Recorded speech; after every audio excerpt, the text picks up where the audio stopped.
Welcome, TitanX fam. Johnny Papa Vegas here. In the past couple of videos, we went over, how to put on a liquidity position with Uniswap V3 using TitanX and ETH as our main trading pair.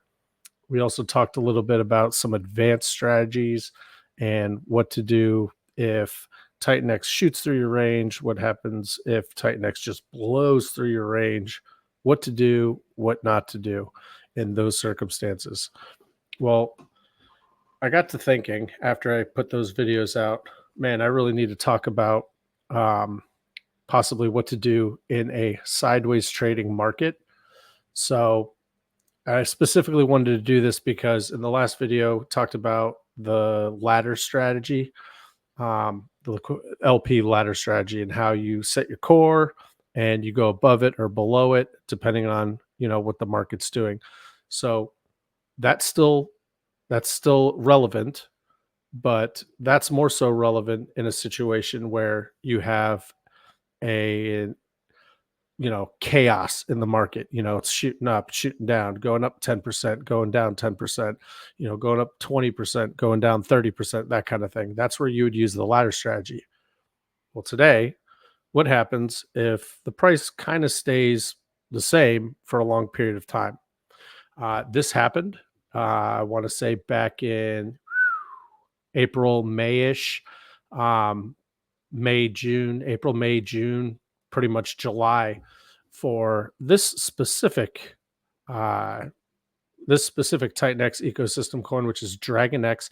And I want to talk about this a little bit. And this is an absolute perfect example. Okay.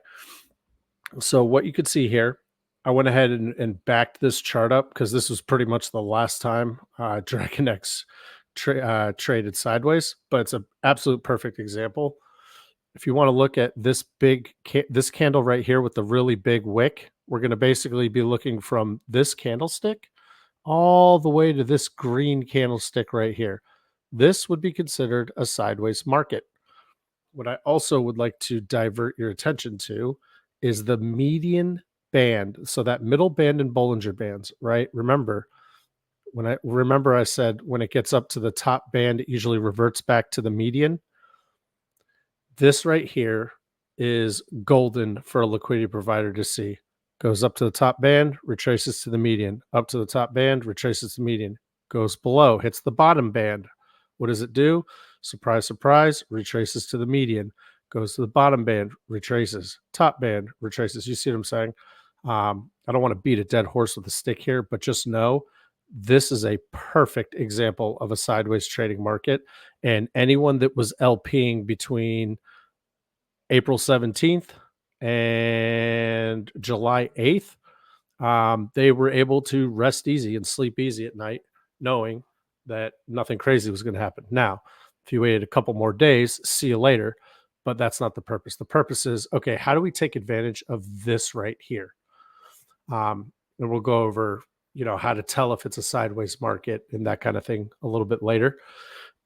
But if you remember, went over the ladder strategy. What we're going to do is we're going to go ahead and put on a fake position here. Let's just say our position was here. I'm going to change that to green for you, easier to see. We like easy to see here. Do another one right about here. Okay. Now, why did I pick these ranges? Well, a couple reasons. One, it's easy to see right now, and it's a lot easier to use this as a guideline. Um, this is kind of hindsight here, but just bear with me. It just makes life a lot easier if this I'm going to choose as my core range. Okay.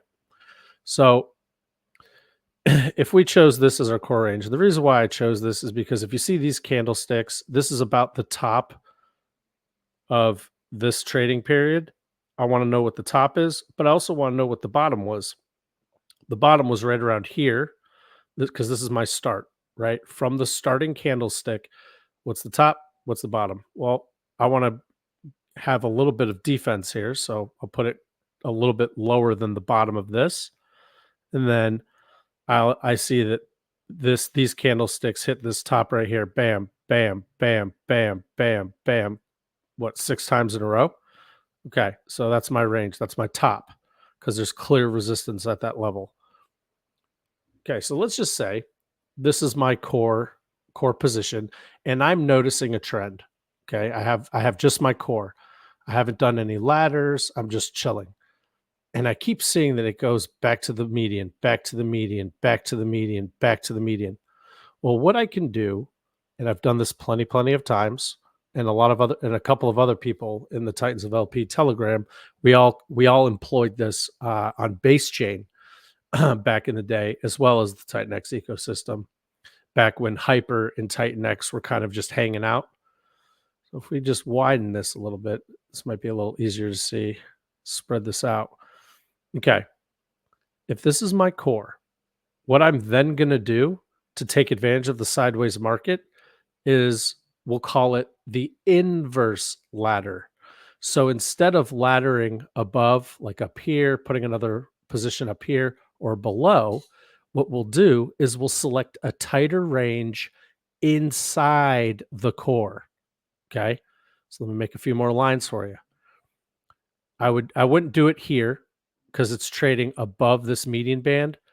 I wouldn't necessarily do it here because it's trading below. But once I get confirmation, and there's a million confirmations here, right around here, I would do a tight range. So what I will do is I'll put another line here. We'll make this one, let's make this one blue. Ooh, I don't like that color. Let's make it, what's an easy color to see? That'll do. We'll put a line there, and then I'm going to put another one right here. Super tight. Now, the beauty of this is it doesn't matter if you go outside your super tight range. In fact, you don't care. What I'm doing is I'm taking, uh, if this is a $10,000 position, instead of doing a $2,000 ladder, I'm going to take $2,000 and make a super tight range.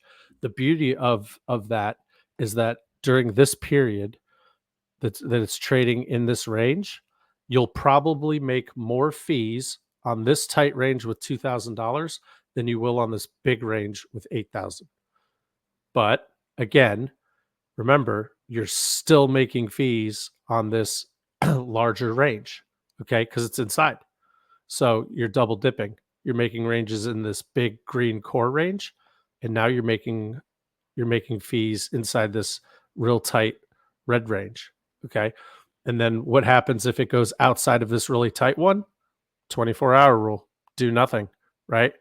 You just do nothing, and look at this. You're doing nothing. It's still in your core, still in your core, still in your core, still in your core, still in your core, coming back up. And look at this. Even as it starts going up, now you're making super tight money right here. Volume has picked up because look at the size of those candles. So you're making more money here. Goes outside your range, do nothing. Goes back in your range. Goes outside your range, do nothing, and then boom, mini God candle. So you literally made fees all the way up until July 26th. From, if we started at April 17th, you know, that's how many months? One, two, three, almost 4 months.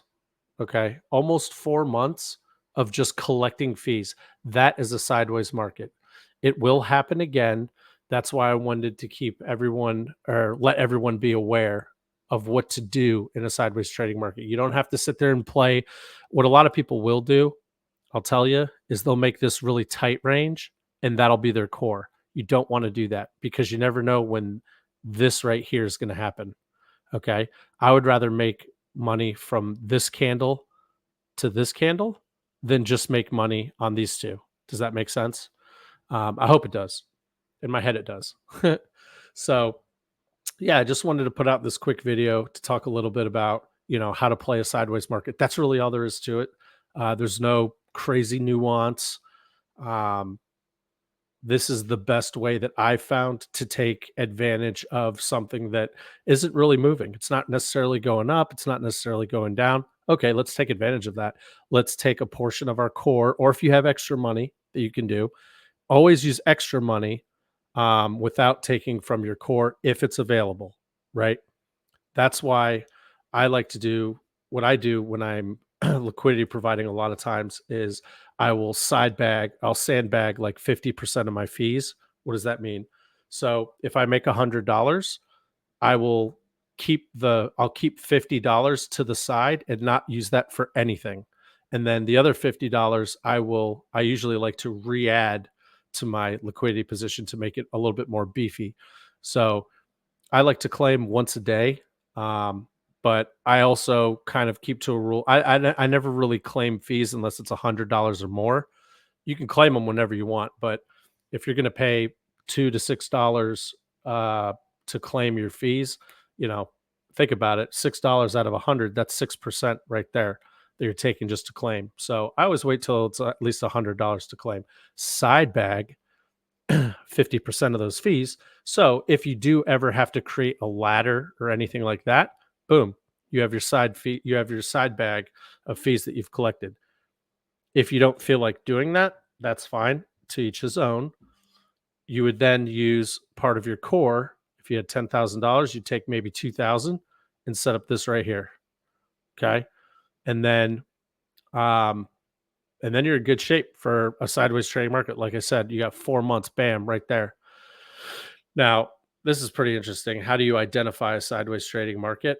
Well, again, you're going to be looking at Bollinger Bands. We're always going to go back to Bollinger Bands, guys. Bollinger Bands and RSI. I mean, that's why I use these two indicators. They are, for me, for liquidity providing, probably the most powerful. Okay.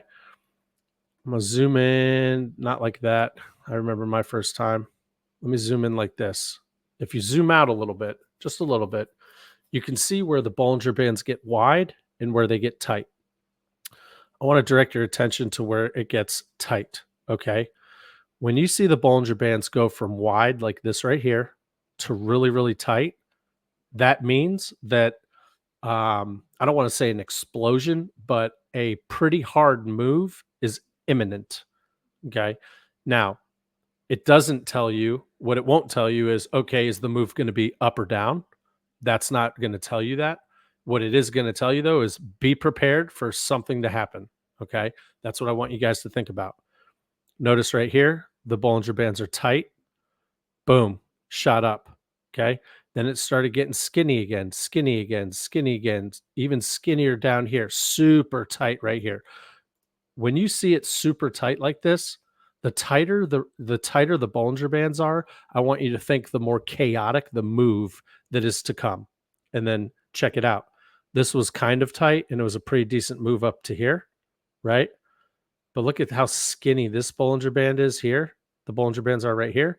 And then look how chaotic this move was. I mean, that was just absolute chaos and filth. It was delicious. But if you knew what to look for, if you see something like this, okay, what I would do, this is just me, is I would probably nuke my LP right here because if you're sitting in a liquidity position down here and your core is, let's say your core is like something like this, right? If you have a core like this and you see this getting really, really, really, really tight, when it starts getting to that top band, I am nuking my liquidity position because this is pretty much confirmation that the move that I'm looking for, that explosive move, is going to be up and to the right. All right. And you will make a lot more money by just holding the coin and getting value out of this move than trying to chase this move in a liquidity position. Because remember, a bunch of your money is going to be also in ETH. I'm sorry, is going to be in the coin that's not going up. So in this example, this is DragonX and TitanX, right? So if I'm seeing this right here, I'm nuking my position. I'm nuking my Titan X and I'm going all Dragon X because I'm expecting a huge rise. And that would have been the perfect move. Bam. You shot up. Your Dragon X bag just got a lot heavier. And then once it settles down, I mean, the thing about Dragon X is this damn thing never settles down. But look at this. Look at this move. If you would have just if you would have nuked your position down here and just held Dragon X, you'd be killing it. And that's the thing I want you to remember, guys. A very, very key piece of this is during the bull run. Okay.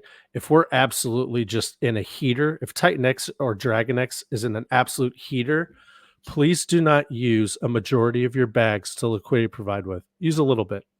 If you have a $10,000 portfolio, only use $2,000 to liquidity provide with, because I'm gonna tell you right now, your little liquidity position is going to be nothing compared to the $8,000 worth of, in this example, Dragon X that you could be holding. Okay. Now, I don't want to scare you off from liquidity providing. That's the whole point of this series. But just know, I mean, if something's on a heater and we're getting a ton of volume per day, you're going to want to be very, very careful with putting on a liquidity position. The beautiful part of this ecosystem is that you get to pair coins that you love together. So in this instance, I love Dragon X, I love TitanX. Okay. Be prepared to go all in one or the other and be okay with that.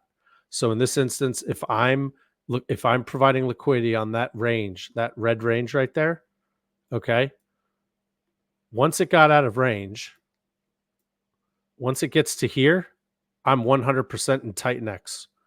And then I'm missing, if I'm in Titan X, I'm missing this move on Dragon X. Now I'll still get the appreciation that Titan X did, but I'm not getting this, right? And I'm okay with that. It's okay. You're not going to get every single thing, but just know in an environment that is chaotic, you want to be holding a majority of your bag liquid. Okay. You don't want to be stuck staking. We all see what happened with that. And you can still provide liquidity, but my recommendation, a very small portion of your bag. We are in the bull run right now. At least the TitanX ecosystem is in its own little bull run. And I don't want anyone to miss out on price performance because they were too concerned about providing liquidity. So I just wanted to give everyone that, just kind of put this video out there, give a couple of caveats and what to do during a sideways market. I hope everyone enjoyed, and I will see you in the next one, guys.